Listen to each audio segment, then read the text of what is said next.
poco cuál era la perspectiva, pues sí, se desinscribieron 5. Y fue Ya, como... ya le di. Ya Sí, en listo. unos segundos, ya. Súper bien. Muchas gracias. Me parece que ya está. Sí, ya se está transmitiendo, gracias. Pues buenas tardes a todas y todos. Muchísimas gracias por estar en esta, la penúltima ponencia de toda esta jornada, que realmente sí ha sido pues un poco larga, pero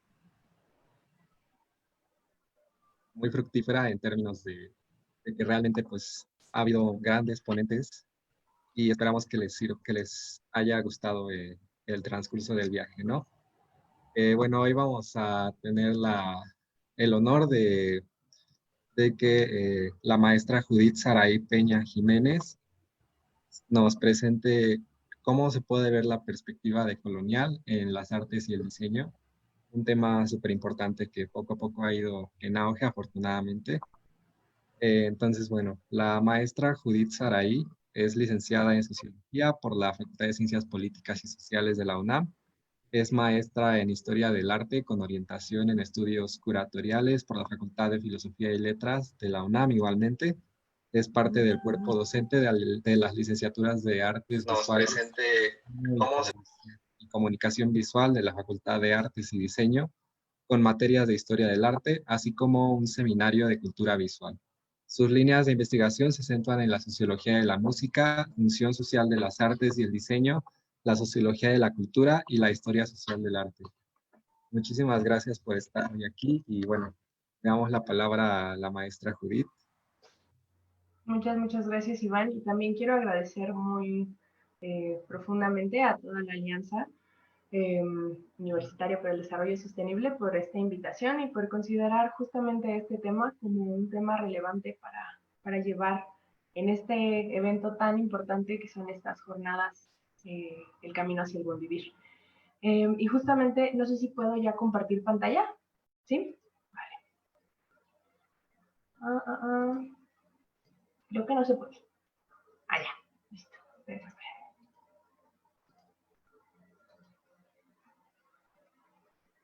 Creo que ya se ve, ¿verdad?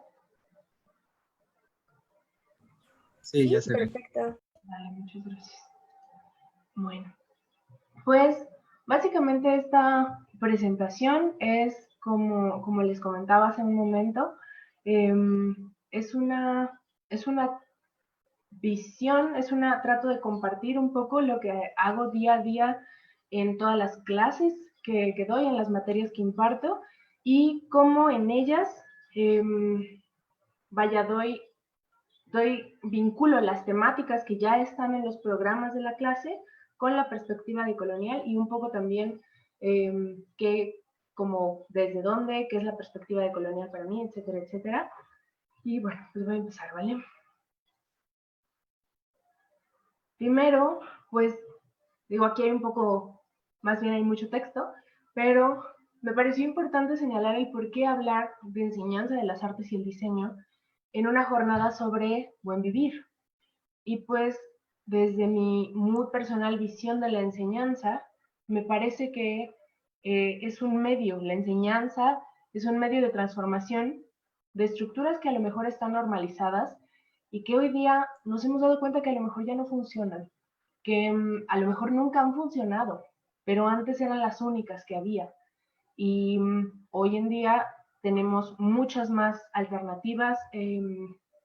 Eventos como este nos dan un montón de luz sobre el pensamiento de otras personas que a lo mejor están en otro lugar haciendo cosas bien, o sea, bien buenas y que en las cuales nos podemos insertar y podemos obtener y enriquecer nuestra práctica en todas las disciplinas. También porque considero que el aprendizaje está en absolutamente todas partes, no solamente dentro de un aula, no solamente dentro de una escuela, no solamente dentro del ámbito universitario. Tiene que salir y expandirse la concepción de que todos los saberes son importantes y son válidos y son igual de legítimos y que podemos asimilarlos y aprender de todo, absorberlo de todo. También porque nos considero, a mí y al mundo que me rodea, y específicamente en mis clases, no solo como estudiantes, pero como sujetos.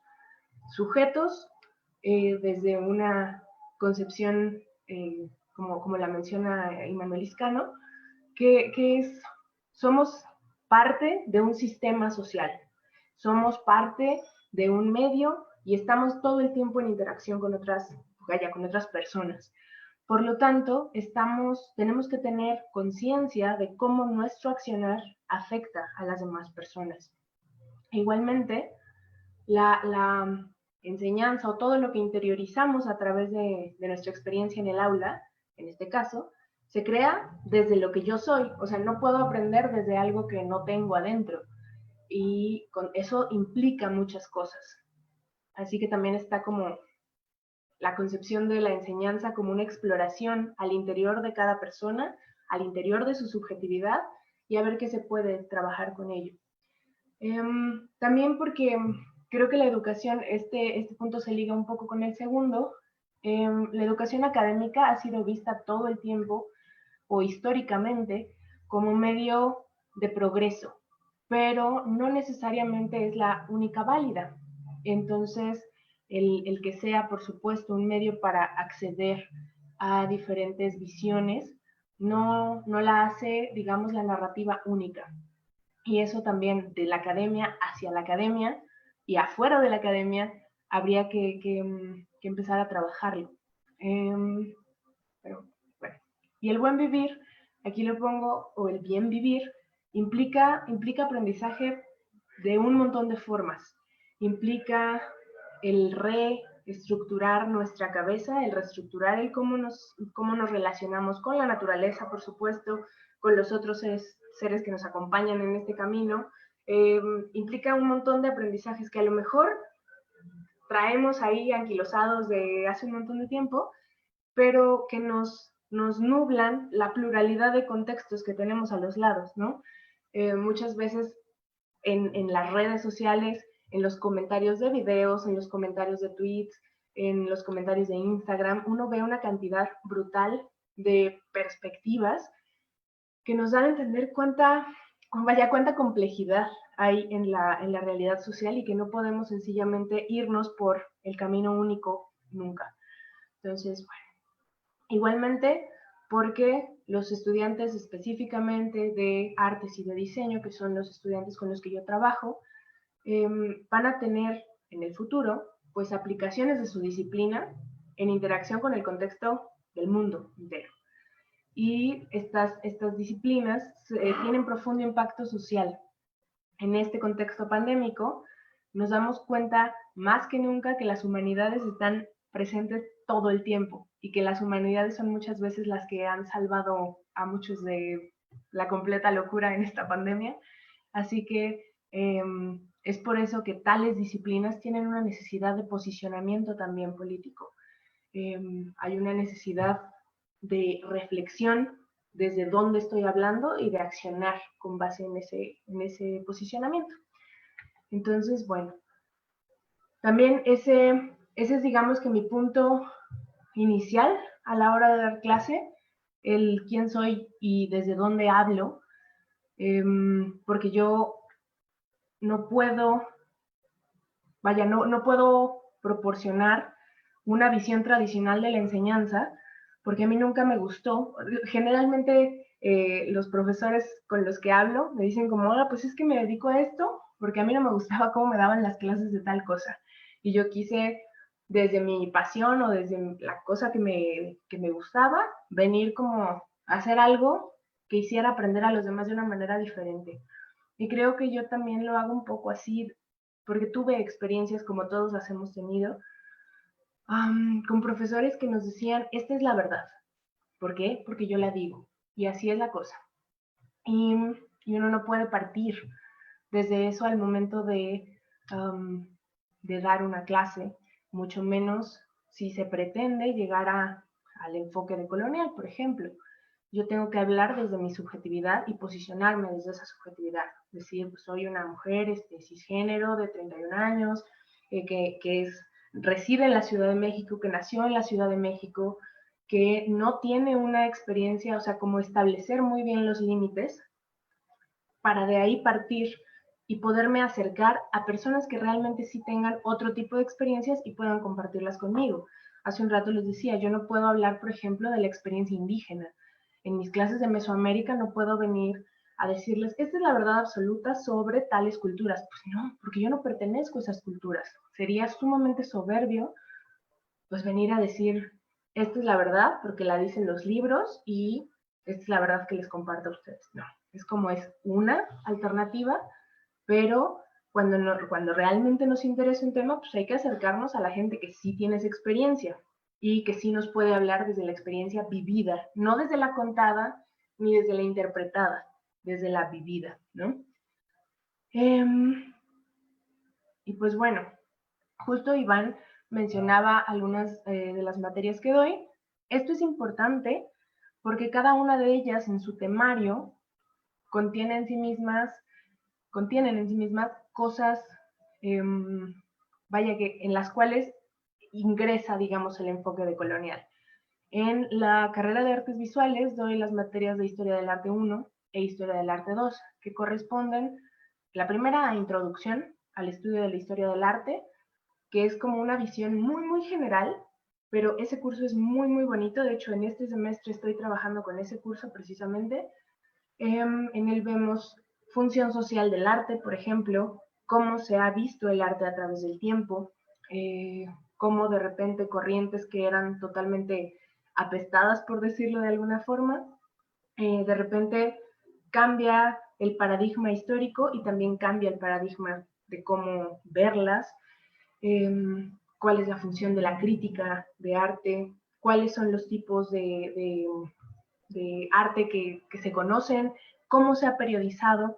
Esto de la periodización lo guardaré como un pequeño paréntesis para dentro de unas diapositivas, lo veremos un poquillo más.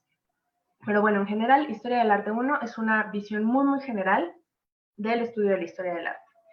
E Historia del Arte 2 corresponde a Historia de la Antigüedad. Y esto de la antigüedad, ahí empieza como a ser compleja la cosa, porque el programa nos dice, pues es que tienes que vaya a checar Mesopotamia, Roma, Grecia, y that's it. O China, Japón, y ya. Entonces, ahí, por ejemplo, la labor está en expandir un poco más la visión de las culturas, expandir qué es lo que hizo cada una y sobre todo, bueno, lo que hizo de acuerdo con la arqueología y con otras disciplinas afines, pero también el diálogo que hubo entre ellas, las cuestiones migratorias que hubo, la importancia cultural de la migración, la importancia cultural del diálogo violento y no violento, vaya, muchas cuestiones así. Esta también, digamos que Historia del Arte 2 será el homólogo para la que está un poquito más abajo, que es Arte y Diseño en la Antigüedad, pero esa es de la carrera de diseño. También en la carrera de diseño está Arte y Diseño en Mesoamérica, que también fue un gran, gran reto, y es cada semestre que la doy un gran reto para mí, porque es bien difícil justamente hablar desde mi contexto citadino de 2020, académico, vaya, con formación como académica, el hecho de hablar acerca de culturas indígenas. Tuve que hacer una labor y tengo todo el tiempo que hacer una labor, pues como de mucha humildad y de mucha prudencia, de siempre tener cuidado de las fuentes que elijo, de todo el tiempo estar checando nuevas fuentes y, de no quedarme como con una sola verdad, o sea, de revisar y también de comunicarles a los estudiantes que esa es una visión a lo mejor dada por arqueólogos, por historiadores, por antropólogos, pero también que hay a lo mejor publicaciones desde gente de las mismas culturas que hoy en día se enuncian así y que postulan otras cosas, ¿no? Entonces, Mesoamérica es una materia bastante retadora en ese sentido. Aparte es complejísimo porque las culturas son súper grandotas abarcan un mundo, es todo un sistema de vida y todo un sistema de creencias, y en una clase ver una cultura pues es un poco complicado, y es que seguramente muy reduccionista en muchos casos. Entonces, con todas esas puntualizaciones, generalmente siempre inicio esas clases. Igualmente, pues están arte y diseño en la antigüedad, que ya les mencionaba. Ahí hay un typo, perdónenme. Ahí hay un errorcito. Bueno, es arte y diseño medieval y renacentista. Con medieval y renacentista y con barroco y virreinal, yo creo que ahí sale lo más rojo de mi ser, en el sentido de tanto medieval y renacentista como barroco y virreinal nos presentan una temática completamente eurocentrada. Entonces, vaya, es complejo el hecho de al inicio de la clase decirles, miren, vamos a ver si lo que viene en el temario, pero tenemos que estar muy conscientes de que no sé, en Namibia no hubo gótico. En Ecuador no podemos hablar de arte románico. En Mongolia no vamos a hablar acerca de renacimiento. Todo eso parte desde Europa. El temario abarca una realidad pequeña que tuvo implicaciones después de la colonialidad, después de la colonia, y con la consecuencia ideológica de la colonialidad, pues tuvo consecuencias en los países del sur global, que pues básicamente fueron colonias europeas, la gran mayoría de ellos. Pero medieval y renacentista y barroco y virreinal son materias también complejas, pues, porque uno tiene que abarcar los temas del programa, pero no solo como como desde la versión eurocentrista, sino ahí es donde como comienza la apertura, ¿no? De las alternativas, de desde dónde ver esto. Y bueno, en la materia de seminario de cultura visual, ahorita les mostraré el temario de seminario de cultura visual. Ese es un curso básicamente de diseño desde la perspectiva de colonial. Ahorita tenemos, me parece que dos alumnas que son de artes. No, el semestre pasado teníamos 2 alumnas que eran de artes, y fue un diálogo muy, muy interesante. Pero seminario es básicamente desde el inicio, siempre lo decimos, aquí trabajamos desde aquí, y y es lo que también ahorita les comentaba. Este semestre, por ejemplo, a la hora de la inscripción, pues siempre hay una semana, digamos, en la cual pues se pueden visitar diferentes clases y uno decide con cuál se queda, y generalmente se salen algunas personas. O sea, ya una vez no les llama tanto la atención a lo mejor la perspectiva que se propone, y se salieron 5, entraron otras 5 personas y son súper participativas y demás, pero siempre tenemos que tener muy en cuenta y ser muy directos, y hablo en plural porque esta materia en específico la doy con un profesor adjunto, que es Juan, que no sé si me está viendo, pero le mando muchos saludos. Y pues bueno, esta materia es muy bella también. Y bueno, inglés también lo imparto, que es con la que empecé, de hecho en la FAD, entré dando inglés, y ya estaba estudiando la maestría, y ya después me dijeron, ¿te interesa? Pues claro que me interesa, y ya, ¿vale? Entonces, básicamente, las generalidades de aplicación de este enfoque de colonial. Aquí en este esquema no presento seminario porque ahorita voy a ir a mostrar el classroom y el temario de seminario.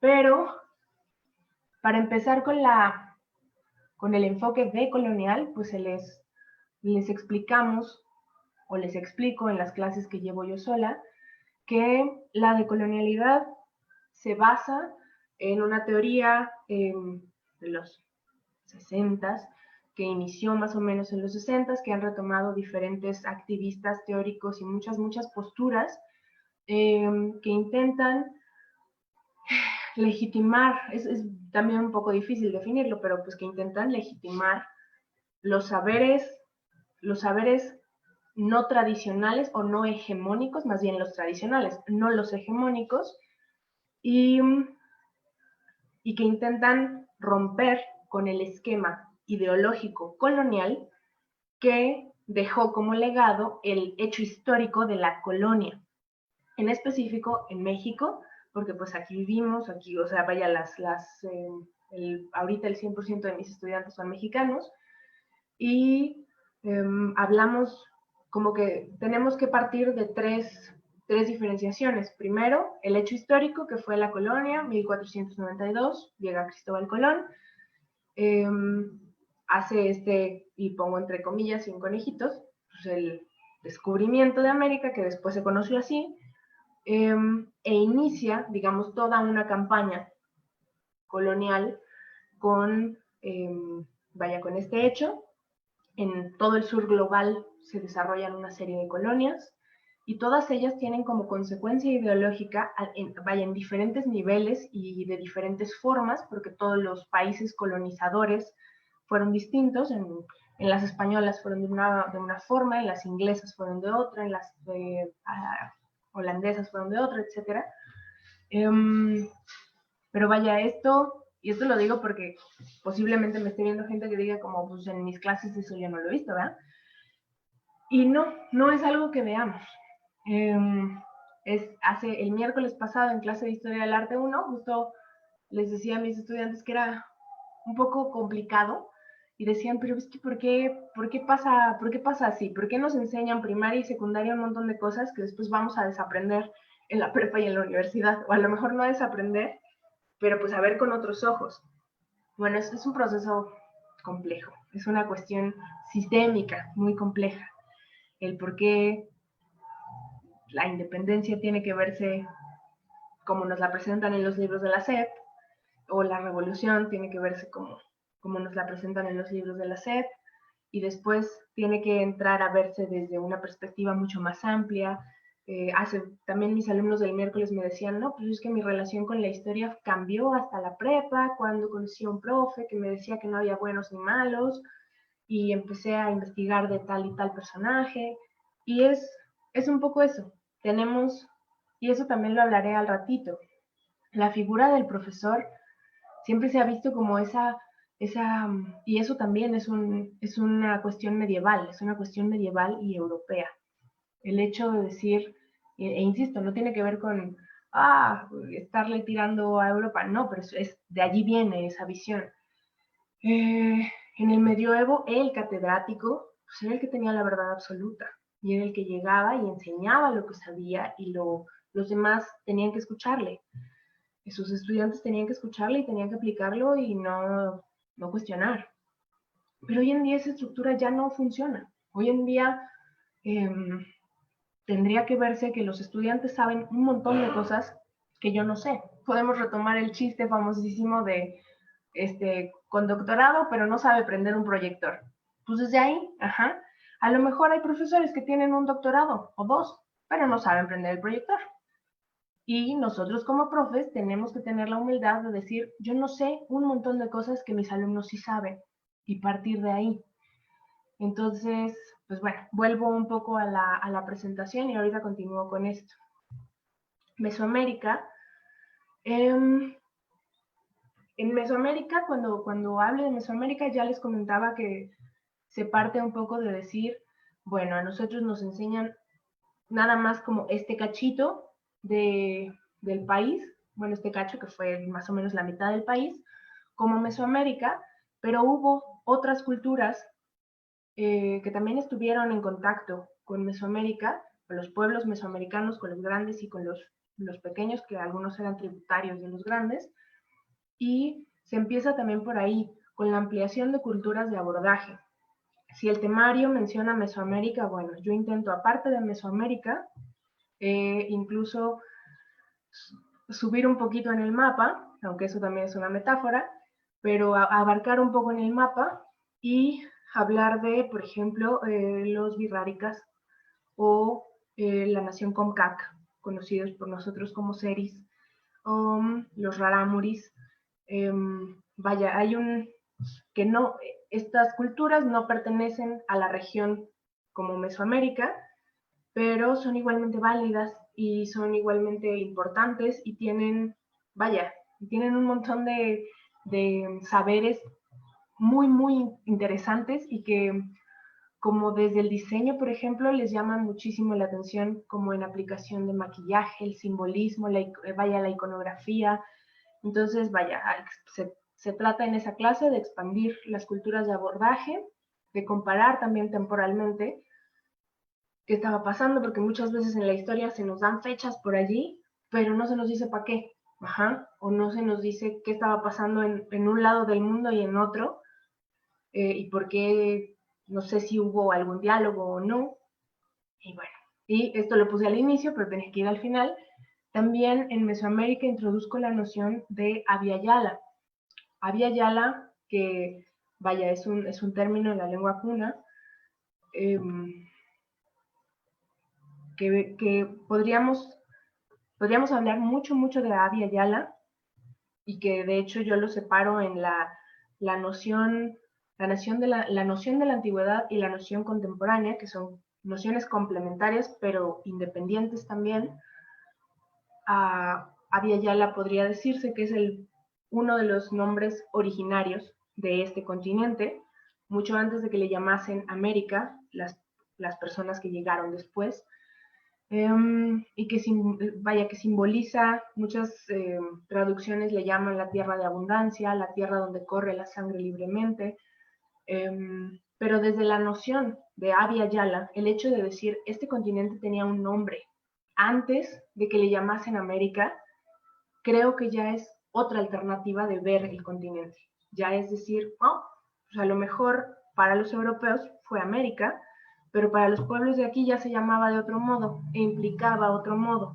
Y ya tenemos al menos ahí una bifurcación. Y bueno, eso en Mesoamérica. Le pongo ahí todas estas flechitas porque en general, en todas las materias, trato de que sea un enfoque transversal. O sea, no lo que digo en inglés se queda en inglés y lo que digo en medieval se queda en medieval, sino que en todas las materias se hable de esto. En medieval, renacimiento y barroco, les decía que se trata bastante el tema del eurocentrismo, sobre todo en los programas de estudio y si nos dicen historia del arte y nada más nos dicen la historia del arte que pasó en Italia, Francia, Alemania, pues no es historia del arte universal, porque nada más es la de esos países. Entonces, ahí siempre hay que hacernos la pregunta de ¿en dónde? Y quién hizo esas cosas. Igualmente pongo foco en el impacto que tienen esas visiones que pasaron en Italia, en Francia, en Alemania, en España, y cuál fue su impacto en este continente. Después de la colonización, con el desarrollo de la etapa colonial, una vez llegado el conflicto independentista, con vamos a decir, la resolución de este hecho histórico, etcétera, etcétera. O sea, hacer foco no solo de lo que hubo allá y decir lo que hubo allá, pero también cómo impactó aquí. Igualmente, pues bueno, ya les hablé de Historia del Arte 1, y en inglés en este momento, ahorita tengo la modalidad solo en línea, pero cuando puedo dar presencial, trato siempre de introducir, por ejemplo, la noción de variantes, de las implicaciones contextuales que tiene cada variante, que igualmente, no sé, si les pongo un video de Jamaica, pues tenemos que entender por qué en Jamaica suena ese inglés tan melodioso, que suena distinto al de California o que suena distinto al de Londres. Y hacerles propuestas de materiales, porque siempre al menos en nuestros programas, se habla de inglés británico. Y pues es complicado hablar de una sola variante de inglés cuando la lengua está viva y es mutable y sencillamente no, y es una nada más. Entonces, bueno, se les hace propuesta de materiales. Por ejemplo, en los materiales, el año pasado a mis grupos les ponía fragmentos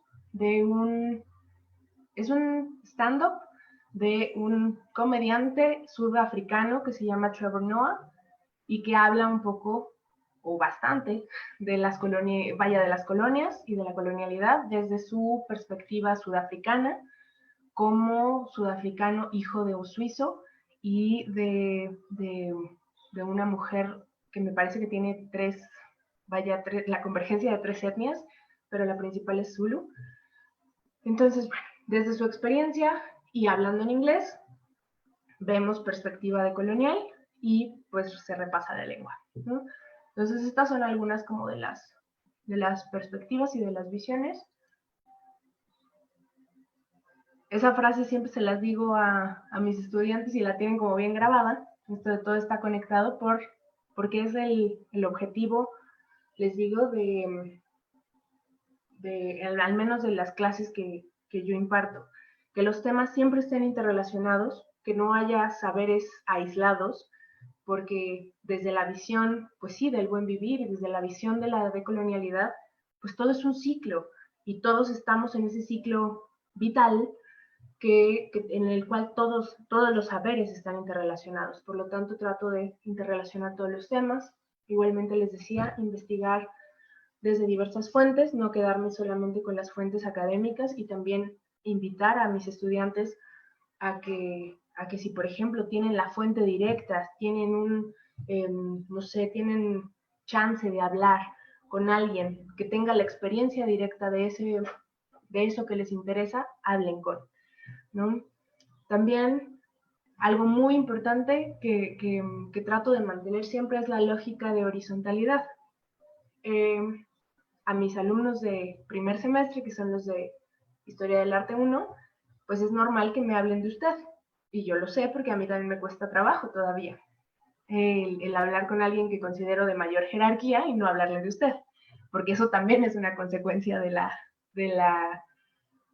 colonialidad en el lenguaje y en la forma en la que se manifiesta.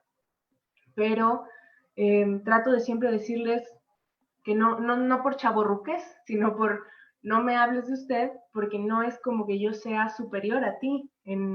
O sea, a lo mejor tengo otra jerarquía u otro rol institucional, pero yo sé cosas, tú sabes cosas y podemos hacer una retroalimentación. Entonces trato de que se haga esta lógica de horizontalidad y de pedirles, a pesar de toda la pena que puedan tener, de que siempre, si tienen algo que decir, pues lo digan, ¿no? Y bueno, obviamente la perspectiva decolonial es el eje transversal de las clases y el cuestionamiento crítico, incluso que me critiquen a mí y que me digan, no, ¿sabes qué? No estoy de acuerdo contigo. Y eso es muy válido. Tampoco voy a, si trato de darles perspectiva decolonial, no voy a venir a dar clase de ideología, ¿no? O les voy a, o sea, no sería completamente contradictorio. Entonces, pues básicamente es eso. La frase que me gustaría que quedase como la lógica en la cual trato de enseñar artes y diseño es que no pretendo que mis estudiantes sean mejores artistas o mejores diseñadores gracias a los enormes conocimientos que yo les imparta, no, sino que pretendo motivarles con esos temas y con las alternativas y con las visiones a que sean humanos más simpáticos, a reflexionar sobre las múltiples realidades, porque en su práctica afuera lo van a ver, en su práctica, en el diálogo, lo van a ver.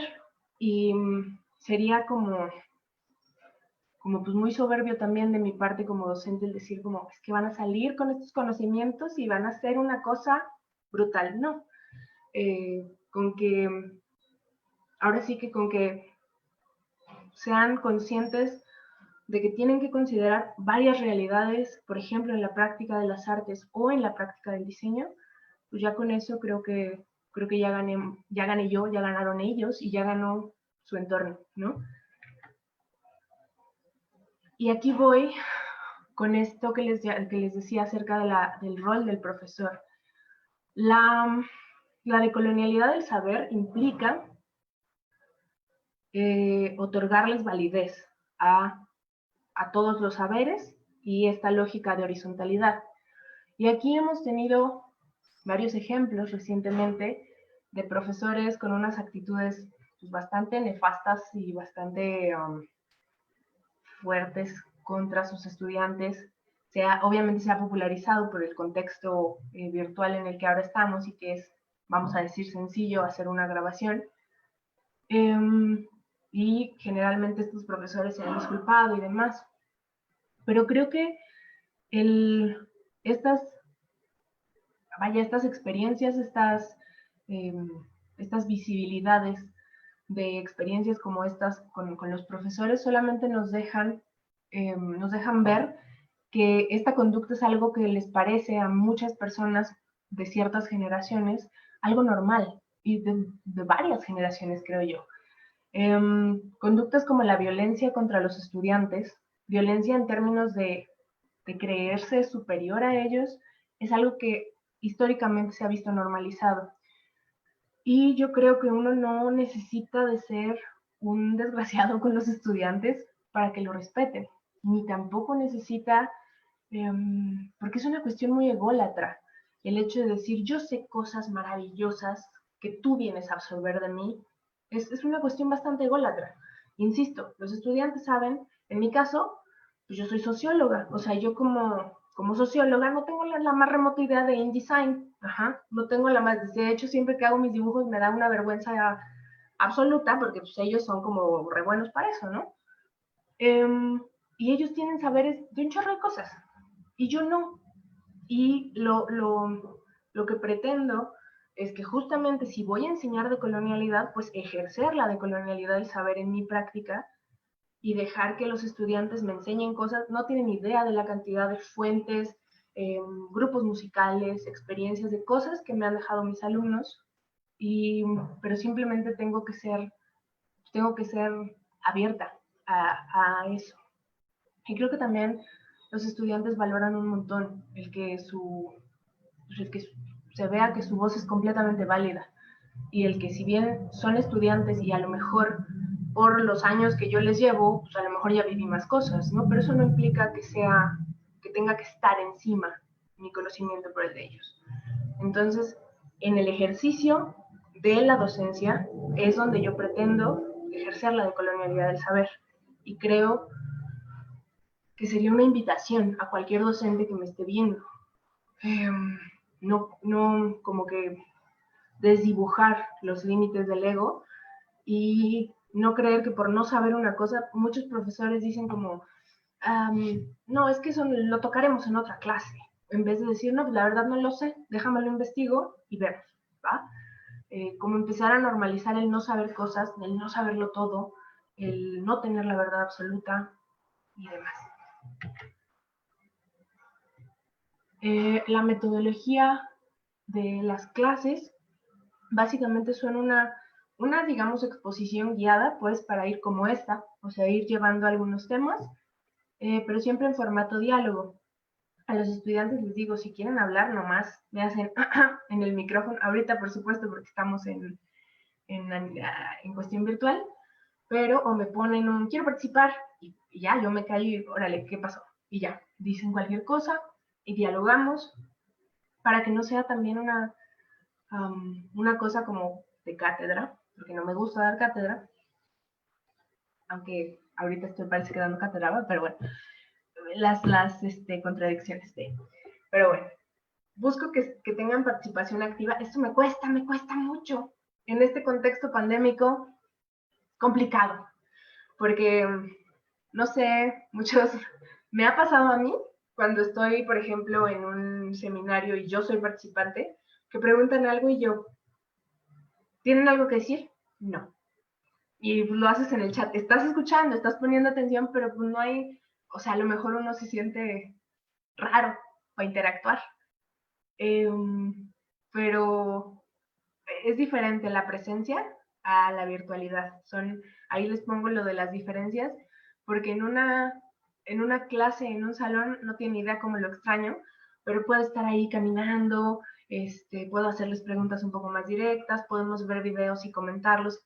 En la virtualidad es un poquito eso más complicado por las cuestiones tecnológicas, pero siempre busco que tengan participación activa. Y una experiencia muy padre ha sido que, por ejemplo, estudiantes que antes eran como muy reservados, en este sentido que no hablaban en clase, en la presencia, en la virtualidad tienen la seguridad del chat, y el chat les brinda ese espacio en el cual pueden decir lo que piensan sin sentirse tan expuestos, y he logrado escuchar viendo esas voces, y está ha sido una cosa muy enriquecedora, porque si no, no los hubiera podido ver hasta el proyecto final, que a fuerza lo tienen que entregar, ¿verdad?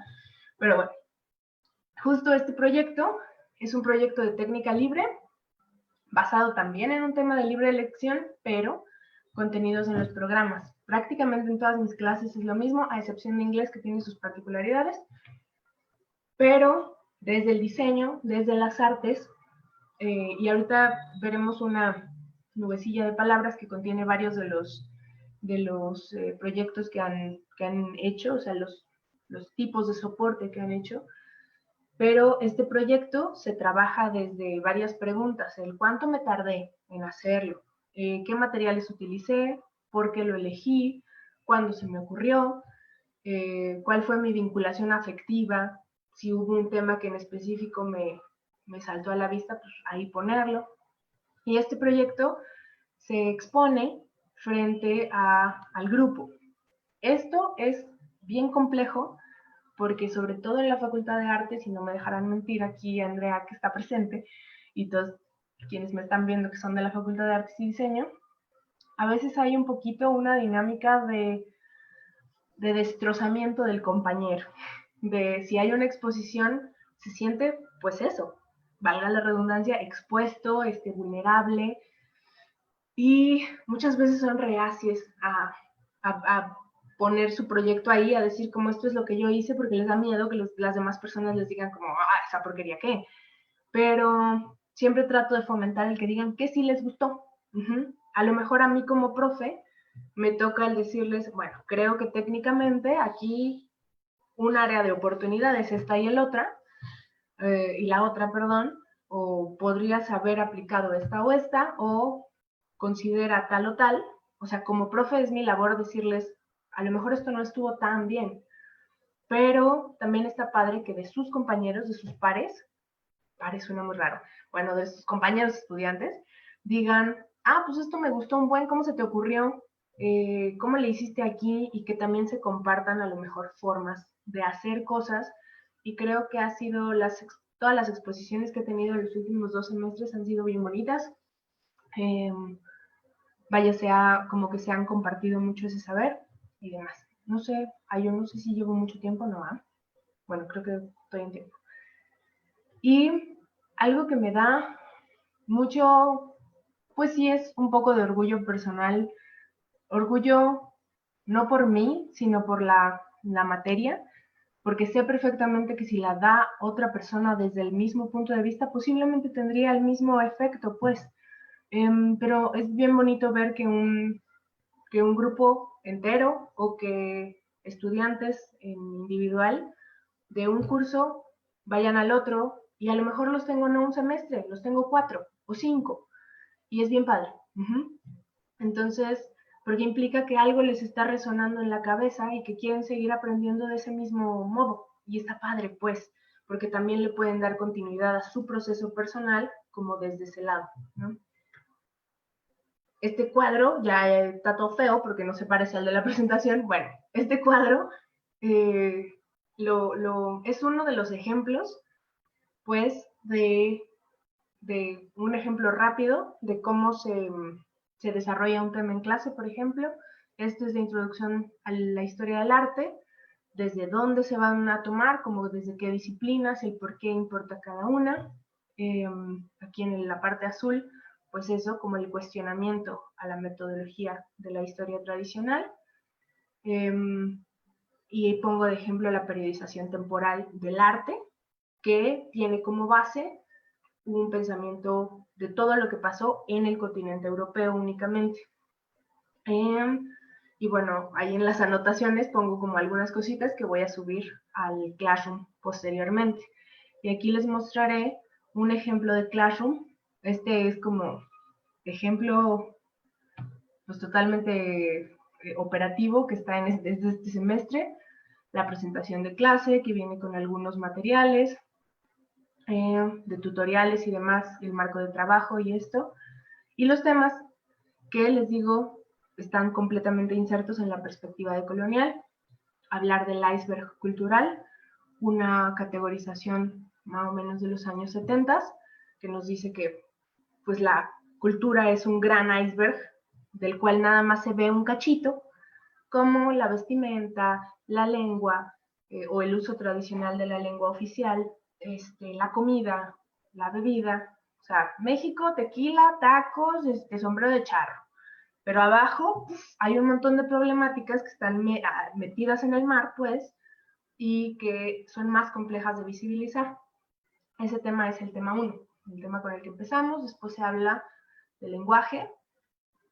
Y ahorita en estos otros todavía no hemos subido los materiales porque los queremos trabajar como desde clase, pero en lenguaje, por ejemplo, pues vemos un par de videos, hablamos de ellos y les subimos la presentación de clase y hablamos pues de la historia, como desde la perspectiva de colonial, aperturarla, decir, esta es la historia que nos enseñan siempre, vamos a empezar a abrir algunas brechitas, hacer algunas preguntas que nos lleven a ampliar la visión sobre esa historia, y ya de lleno le entramos a colonialidad del poder, colonialidad de género o colonialidad del ser, de colonialidad en la educación, colonialidad de la naturaleza, capitalismo, que pues es como un gran eje que articula todo lo que se ha visto, y finalizamos con colonialidad en la práctica del diseño y la comunicación visual.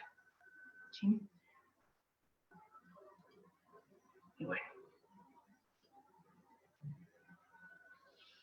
La recepción, digo, esto es muy reduccionista, pero la recepción que han tenido las clases, tanto las que doy de forma individual como la que doy con Juan como profesor adjunto, primero, hay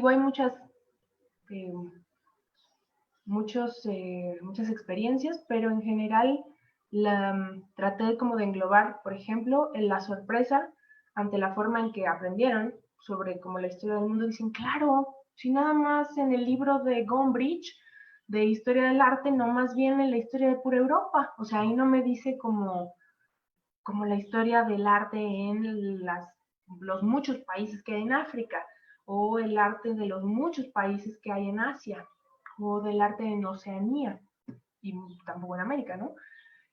Bueno, en la Via Yala, nuestro continente, pues, identifican muchas narrativas que les resultan incómodas, y proponen alternativas de abordaje. Esto también es muy padre, que en muchos sentidos yo no les tengo que decir nada.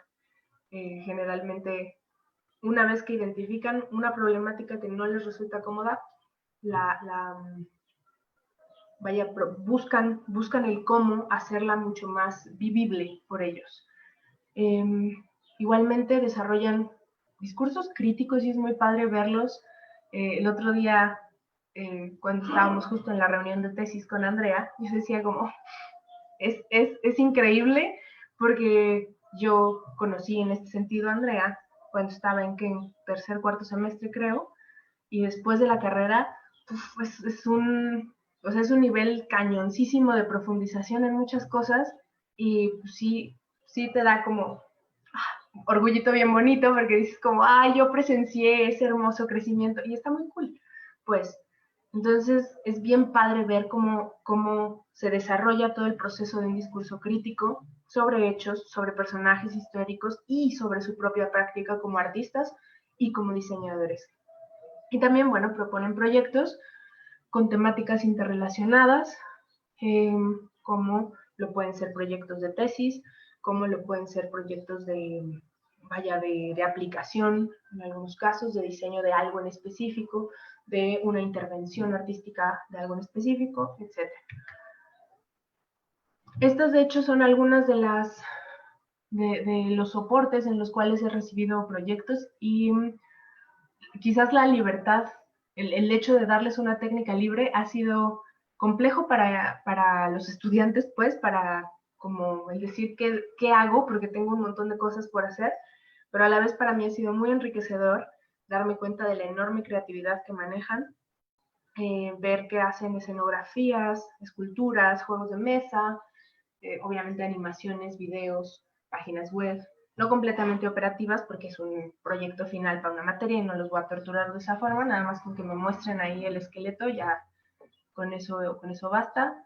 Obviamente hacen mucho diseño de producto. Ahí puse generalizaciones porque de verdad de hecho, quería poner algunas muestras de trabajos, pero no me dio la vida para contactar a cada estudiante y pedirle su permiso expreso, entonces no voy a andar poniendo cosas que a lo mejor dicen, oye, no, ¿por qué andas mostrando ahí mi trabajo? Entonces, vaya, básicamente por eso puse esta generalización. Pero bueno, son diseño de vestuario, líneas de tiempo, series, un montón de fotografía, memes, sí, lettering, calendarios, con calendarios y con que está por allí también códices. Ha sido muy interesante ver el cómo hacen una investigación bien profunda sobre conceptos tan complejos como el tiempo. El tiempo para nosotros, personas occidentalizadas de ciudad, y el tiempo, por ejemplo, en comunidades indígenas, que son nociones completamente distintas. Hemos hablado bastante de, por ejemplo, la noción del pasado al frente y el futuro detrás, y cómo redireccionar esto. Otra de las cosas que siempre a todos los estudiantes, y seguramente en algún punto cuando sea como, tú estuviste con fulanita, sí, la de que estaba traumada con la palabra mande. Pero, pues es que desde ese tipo de cositas del cotidiano, que a mí todavía me cuesta quitarme, pues, el hecho de decir mande, contestar como mande usted, pues ya ahí, colonialidad en el lenguaje totalmente puesta, ordéneme usted qué tengo que hacer. Entonces siempre que les digo algo en clase o en esto y me contestan con mande, siempre vaya, ahí sí es un no, pero no el decirles no lo hagas de forma mala, sino el decir, tú dime qué, y no te vas a ver ni maleducado, ni grosero, ni de ninguna forma. Y pues algo así. Creo que ya. No sé si me fui muy rápido, pero pues bueno, también quería un poco hacer esto lo más, dejo de compartir. Quería hacer esto lo más ágil posible para abrir un poco el diálogo, y simplemente quiero terminar diciendo que esta no es como así deberían ser las clases, insisto. O sea, es un gran honor para mí que me den este tiempo para decir cómo una profesora en una facultad, en un estado del país, da sus clases intentando, pues eso, hacer un poco, poner su ladrillito o su adoquín en ese camino al buen vivir, porque la educación ya ha estado plagada y la hemos vivido. Vaya, ya ha estado plagada de un montón de imposiciones y de ver a los estudiantes como, no sé, como desde un pedestal. Y ni los profes están en un pedestal, ni los alumnos están debajo de nadie. Entonces, nosotros como profes tenemos que rechecarnos y pensar que sin estudiantes no hay universidad y que sin estudiantes no hay profesor, sencillamente, y que ambas partes están en constante diálogo y aprendizaje. Y ya, muchísimas gracias. Muchas gracias, Jude. Pues sí, súper importante también hablar de estos temas por acá en la jornada, precisamente porque queríamos que esto no fuera solamente desde una perspectiva, sino poder ahondar en todos esos puntos en donde existen personas estudiando diferentes temas, existimos diferentes personas con diferentes inquietudes, y ahondar en ellas es el primer paso, ¿no? El ponerlas en la mesa y platicar. Y hay muchos comentarios, entonces ahorita vamos a abrir un espacio de preguntas, entonces si quieren ir escribiéndolas, ya sea por el chat de Zoom o por la transmisión en Facebook. Y te leo lo que nos dice primero Ceci Ramírez. Qué buena forma de pensamiento. Es importante tener en cuenta que todas las personas siempre vamos a seguir aprendiendo, sin importar el papel que desempeñemos, docentes o estudiantes. Muy de acuerdo. Muchas gracias. Dice Avi HG, mi hermana quiere estudiar diseño y comunicación visual, y pues sí, ya sabes, si se va ahí a la FAD de la UNAM, ¿a quién buscar? También por Facebook nos menciona Olinka Solórzano. Qué importante lo que menciona Judith, la de posicionarse como docente. Coincido totalmente, no se puede despegar la subjetividad de la práctica educativa, sobre todo en artes y diseño, que son disciplinas que están planteadas y abordadas en los planes curriculares desde una mirada occidental. Soy docente en diseño gráfico y me identifico con lo que se comenta. Gracias por estas importantes reflexiones. También mencionan, bueno, muchas gracias a todos los que están diciendo de que quieren tomar clases con Judith. Ya vieron en qué materias está impartiendo ella, por si la quieren buscar.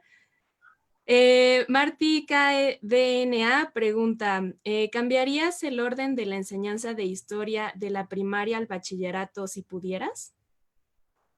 Ay, Marticito, sí, yo creo que sí. No el orden, pero sí la forma. O sea, yo creo que los niños, en 2014, trabajé un año en una primaria dando clases a niños de segundo, quinto y sexto de primaria. Y son brutalmente inteligentes. O sea, están muy cañones, sus cabezas están revolucionadas, pero al mil. Yo creo que entenderían perfectamente si les dijéramos, miren, la independencia no fue tan independencia, porque ahora sí que el grito de independencia era viva Fernando VII. Entonces fue más bien una cuestión un poco de querer un poco más de privilegios y esto y el otro, o sea, lo entenderían perfectamente. Creo que más bien sería la forma, no el orden, pero sí la forma en la que se diera. Sí, también por ahí Jennifer Cercle en Facebook nos menciona respecto a lo de mande, que a mí también me pasa mucho, se me sale a cada rato. Y siempre pienso en Judith diciendo, no. Dice Jenny, o incluso decir de nada es minimizar lo que acabas de hacer, ¿no? Sí, totalmente de acuerdo. Como decir, no hay de qué. Es como, pues estuvo bonito lo que hiciste. Está bien, acepta tus gracias y abraza eso que hiciste. Sí. Lilith Velázquez nos menciona, quisiera saber si la maestra Judith considera que al llevar estos temas a la academia se corre el riesgo de colonizarlos de nuevo. Está difícil. Lit, yo sí. Yo creo que sí, y hay que tener mucho cuidado con ello. Yo creo que el otro día estaba viendo un video de la activista lesbofeminista Ochi Curiel, y ella decía como que decolonizar la academia completamente implicaría destruirla.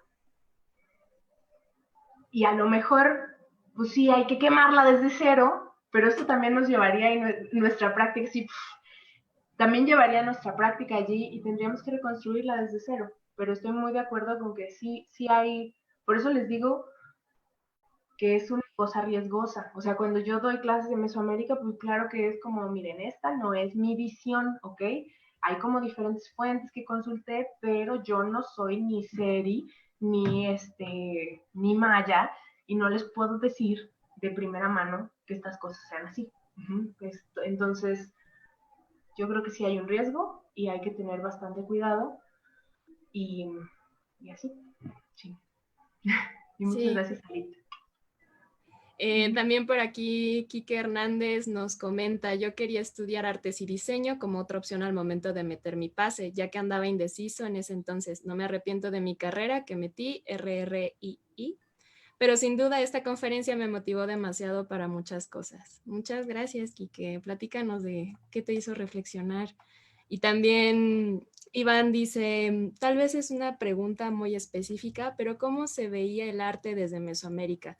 Imagino que igual que muchos otros conceptos, el término arte es un tanto eurocéntrico, pues busca dividir la realidad en partes para estudiarla. Sí, justo esa pregunta la estaba viendo ahorita y yo creo que sería incorrecto dar cualquier noción del arte en Mesoamérica en la etapa, vaya, en un periodo del pre-colonia, porque no tenemos, ahora sí que ni yo soy ni yo estuve ahí, y todas las nociones que se nos puedan dar justamente son interpretaciones de arqueólogos, de antropólogos que le han entrado a la profundización de ese tema, pero que a fin de cuentas son interpretaciones. O sea, cuando nos dicen, algún estudiante me lo dijo hace un par de años, pues entonces, ¿qué sí sabemos? porque yo les decía, es que en la prehistoria no se sabe para qué eran estos, pues entonces, ¿qué sí se sabe? Y yo, pues es que no lo podemos saber, pues, o sea, es un arqueólogo dice, a ver, tiene una serie de cosas, una serie de elementos, con ellos forma una narrativa, pero a fin de cuentas, no tiene a un, yo qué sé, pues a un señor maya que le esté hablando y le diga, mire, las cosas eran así, porque también en eso, el señor maya, si a lo mejor él pertenecía a una clase alta, pues le va a contar cómo le iba en la feria, pero si era un artesano o si era un campesino, pues le va a decir otra cosa. Entonces le puede decir, no, pues el Halachminik nos tiene, pero bien a raya o esto y el otro. Entonces, Zach quiere hablar. Ah, no, pero ahorita que termines. Yo, a lo que voy es como, pues eso, que sería, yo creo que el arte sí es un poco, la noción de arte sí es un poco eurocéntrica, así como cuando decimos el arte en la prehistoria, no tenemos idea de cuál era la intención inicial de esas personas al plasmar elementos del, digamos, del mundo real en una cueva, por ejemplo. Entonces podemos darle una interpretación, pero nunca podremos acceder a la intención directa de lo que era el arte. Yo no creo ni en Mesoamérica, ni en, vaya, ni en ninguna cultura de la antigüedad. Es feo, pero tendremos que vivir con ello. Perdón, Zach. No, sí, justo es en ese sentido. He estado leyendo un poco en la cuestión de cómo decolonizar a la historia y, qué difícil, ¿no? O sea, todos los libros de texto que tenemos, pues son escritos por personas que, bueno, algunos lo hacen como de forma inconsciente por la forma en cómo se ha llevado a cabo la construcción de cada uno de nosotros. Entonces, es muy difícil de repente todas las ideas que nos ponen como en la primaria y de repente llega a la universidad y te dicen, todo lo que aprendiste estuvo mal. Entonces, es por eso que muchos estamos como en ese momento de crisis, como que dices, no, es que todo lo que he aprendido ha estado mal, o no lo sé. Pero sí se puede como reformular como todo eso, aunque también sabemos que mucha de la historia se ha hecho para construir como un proyecto de nación, eso también como que es cierto, pero pues creo así en ese sentido de lo que te han llegado como a preguntar de, ¿y entonces qué sí es verdad? Y pues como que tú dices, bueno, tenemos que aprender a vivir con eso. Hay muchas formas de aprender historia, creo, más allá de lo escrito o lo que nos digan nuestros profesores. Y en ese sentido, como que mencionaste tú como la arqueología, pues creo que es muy importante, aunque también como que la reproducción de cantos, de leyendas, de mitos, también nos puede brindar de muchísimo conocimiento histórico. Entonces, justo, bueno, estoy como un poquito, no sé, como tratando de poner como eso que tú dices de, hay muchísimos saberes, pues justo en esto, ¿no? No todo como que son las clases o los libros, también existen cantos genealógicos súper importantes. Y creo que, no sé, deberíamos de, o sea, lo que más me ha enseñado como ahora la jornada es que hemos tenido diálogos con gente de todas las edades, de otras partes del mundo. Y digo, eso es importante porque podemos aprender historia también desde ahí, ¿no?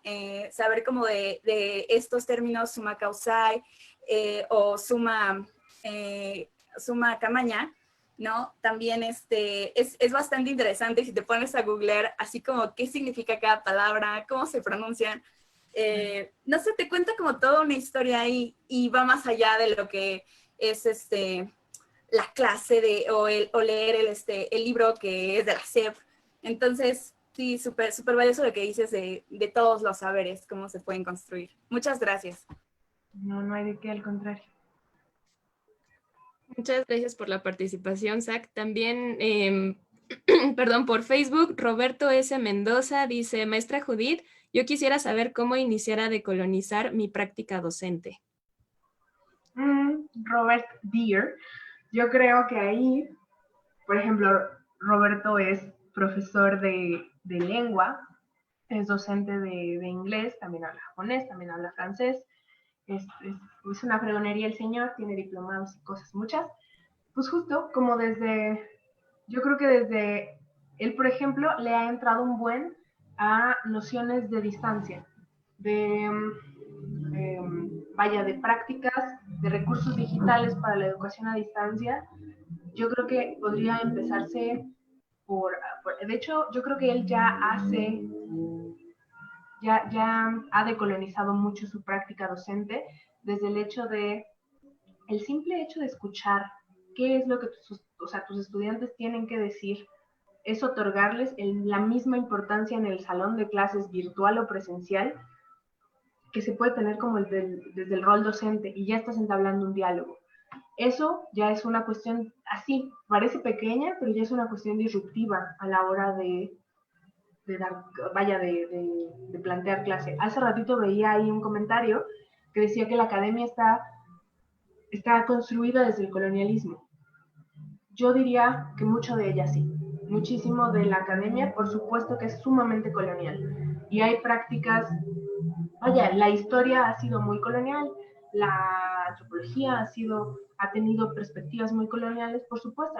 Ahora sí que es como el machismo, ¿no? Si decimos, no, ya no soy machista, pues ya negamos que exista la posibilidad de cambiar algo en nosotros. Pero si decimos, la verdad es que la academia a la que yo pertenezco sí es colonial y le quiero quitar cachito por cachito, desde ahí ya es empezar a introducir una perspectiva decolonial en nuestro pensamiento. Entonces, escuchar a los alumnos, empezar quizás a escuchar muchas voces lejanas a la nuestra. Escuchar voces de activistas comunitarios indígenas, escuchar voces de mujeres con proyectos de ecofeminismo, por ejemplo, escuchar colectivos de jóvenes que hagan cosas desde lógicas alternativas de consumo, no sé, o sea, como empezar a escuchar muchas voces para ver qué de ellas nos resuena adentro, creo yo. Gracias. De hecho, justo ahorita en cuanto a las voces, Lid Velázquez pregunta, ¿sería una opción también incluir a más voces en la academia? Tampoco estoy segura de si quiero ver a la academia arder. Híjole. Pues es que yo digo que no, es un paradigma. La academia que tenemos hoy en día es un paradigma. Ayer veía un tuit de una mujer, una científica, del área de las ciencias, comillas, exactas, creo que es bióloga, que decía algo como, hoy decidí retirarme de la academia. Y sí, también creo que lo que dice Zach es muy importante, depende de si esas voces quieren ser incluidas, porque también el hecho de entrarle a la academia implica como meterte en una lógica que a lo mejor no es la que quieres tener. ¡Ay, perrito! Entonces, se está moviendo Gaia. Entonces, sí, si esas voces quieren ser incluidas, pues bienvenidas, podrían como aportar esa visión, pero también tendría que ser desde una visión cuidadosa, justo para respetar las identidades, respetar las formas de cada quien. Si alguien, y la academia, yo no sé, pero la academia es bastante pues estricta en muchos sentidos. O sea, no es como que, sí, no es, tiene formas muy establecidas.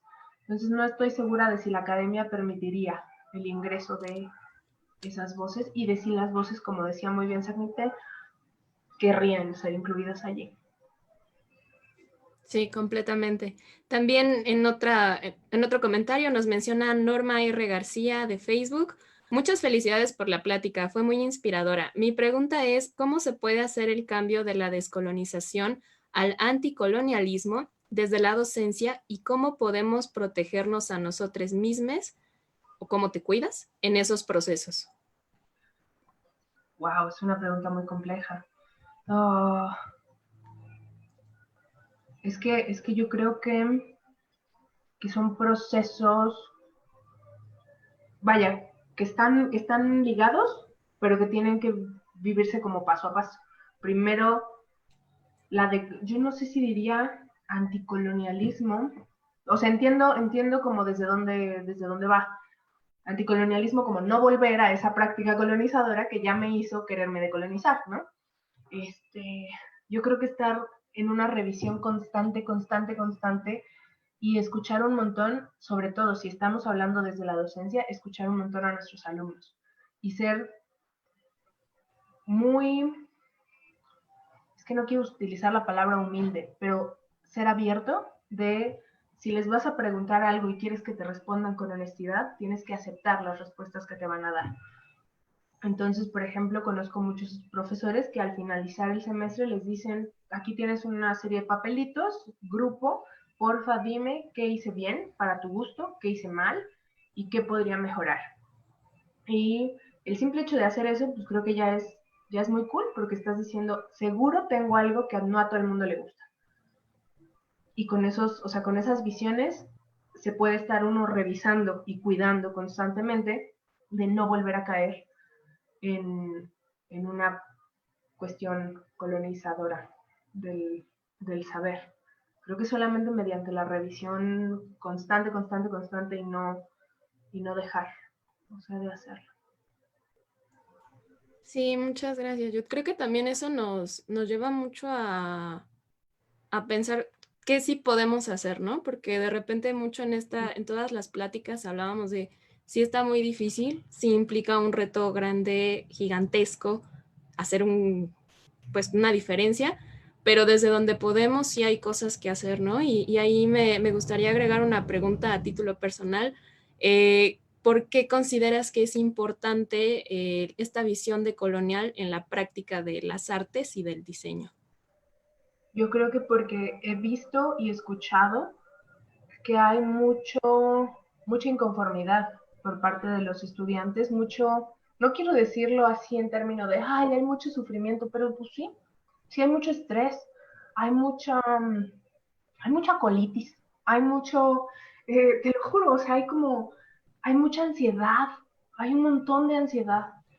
Y yo creo que si tu cuerpo, ayer que estaba escuchando a Lorena Carnal, me hizo mucho sentido lo que decía. O sea, somos cuerpos territorio.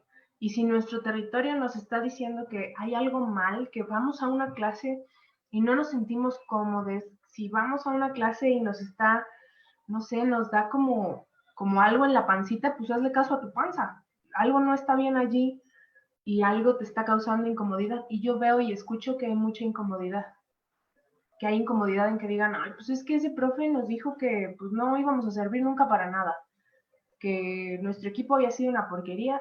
Pues no le puedes decir eso a un alumno. O sea, es como a lo mejor, pues tú no le vas a dar trabajo, vientos, pero hay miles de otras personas que a lo mejor sí le pueden dar trabajo.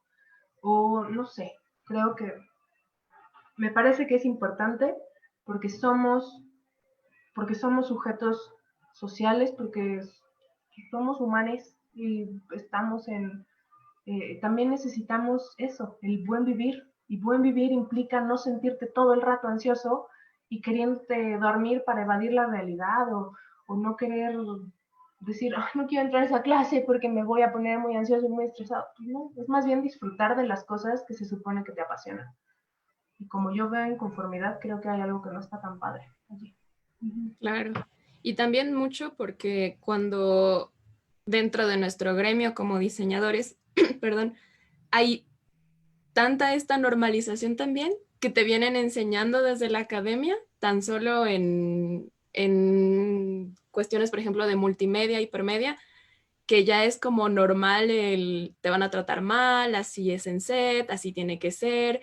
Y de repente, precisamente estas clases nos permiten decir, tal vez no, tal vez hay una mejor manera de hacer esto porque somos dignos de respeto, ¿no? Nosotros mismos. Sí, lo Pues, que... Ay, perdón.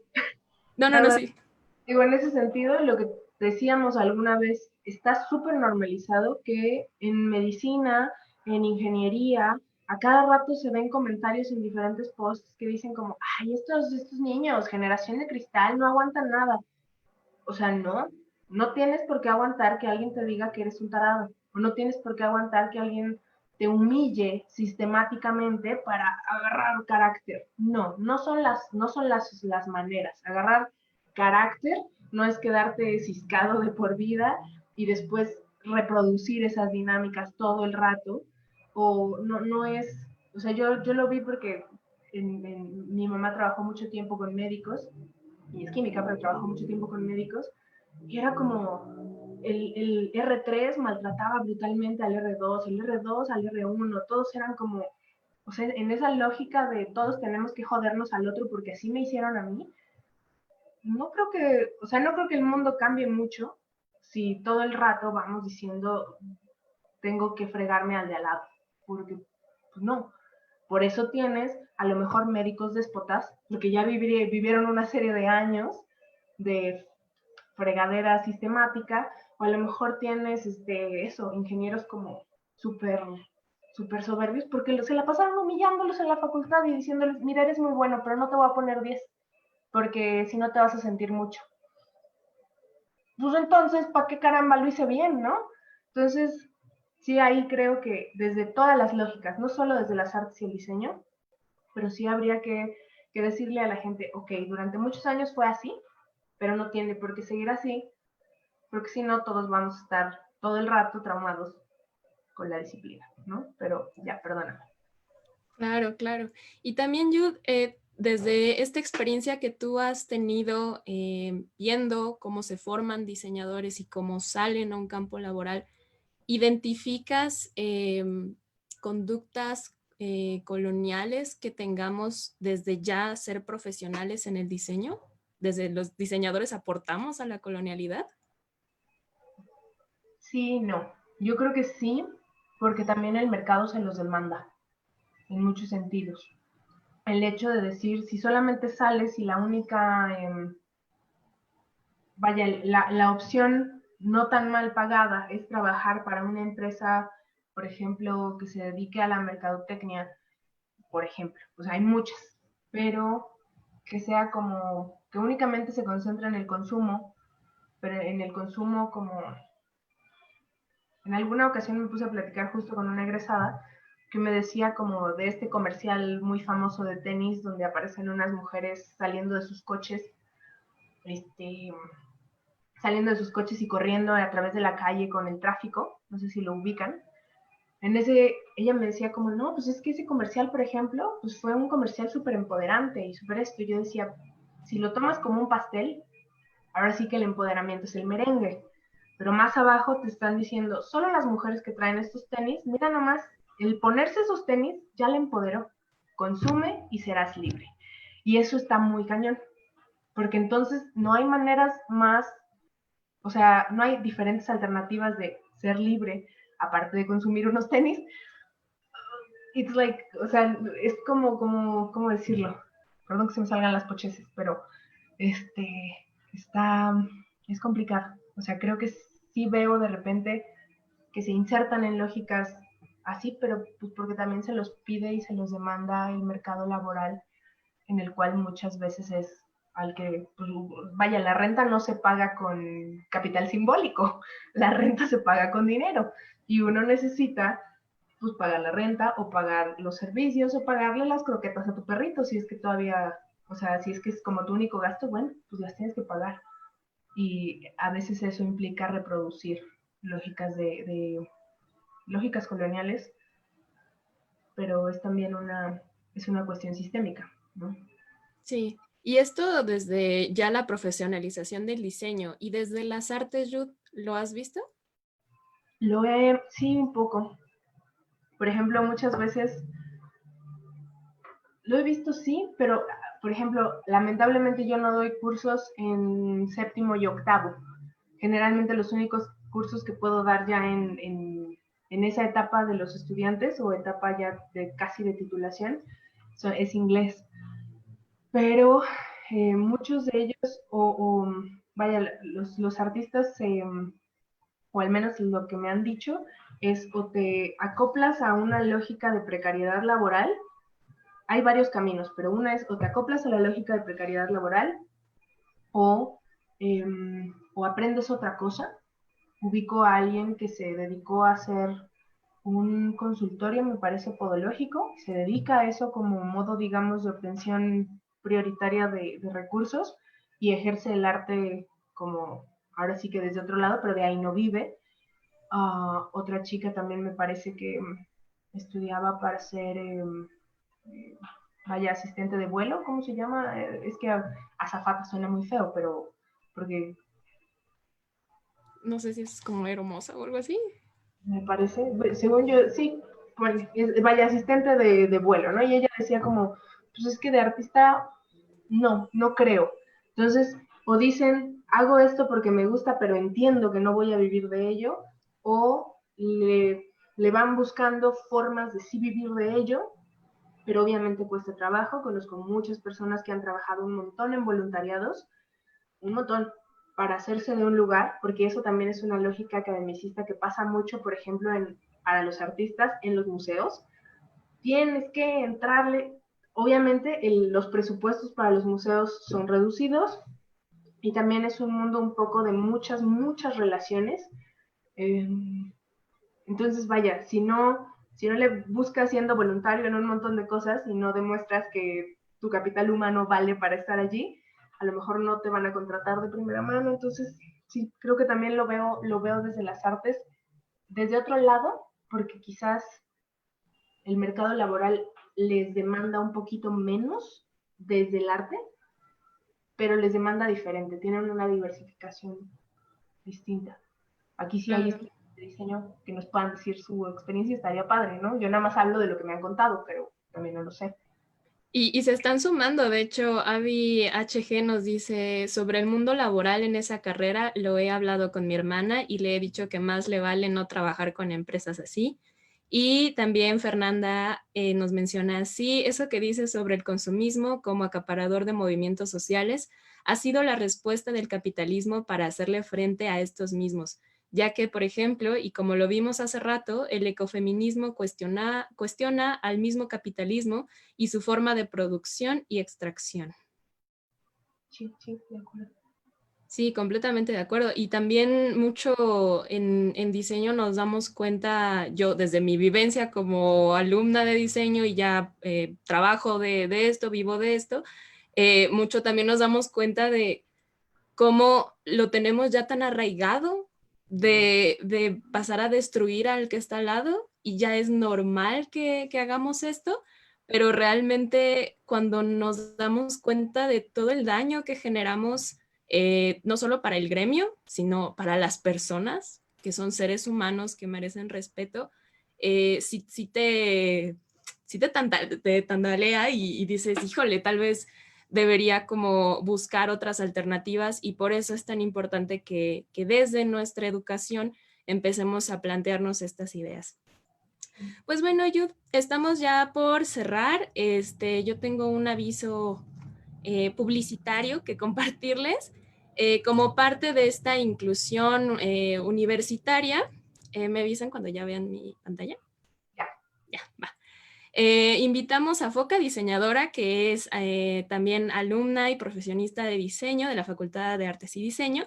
Ella hace estas libretas y son parte de los premios que vamos a estar ofreciendo a las personas que cumplan con la dinámica. Recuerden que se tienen que conseguir mínimo 5 sellos de todas las conferencias que se han dado hasta ahora. Y a las primeras 5 personas que nos envíen un correo recopilando todos sus sellos, les vamos a dar alguno de estos premios y pues está precioso. Dulce es gran amiga, también conoce a Yud y pues bueno, si quieren pasarse a su Instagram, anda por acá, la encuentran como Foca Diseñadora. Y pues bueno, Yud, ya después de esta publicidad, no sé si quieras cerrar con un último comentario. Ah, estás muteada. Estoy muteada, siempre me pasa.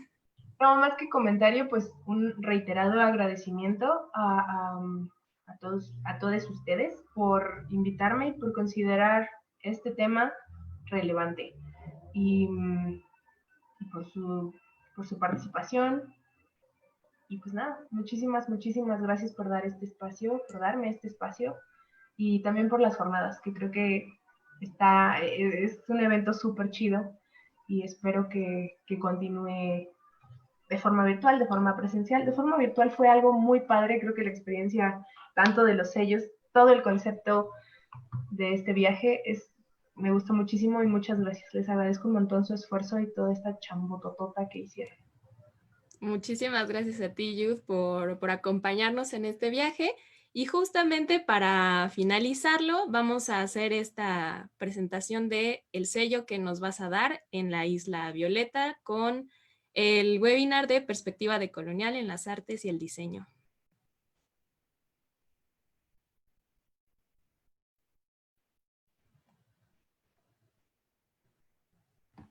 Ok, creo que no se vio, pero... No se vio. Pero no se preocupen. ¿Lo volvemos a intentar, Zach?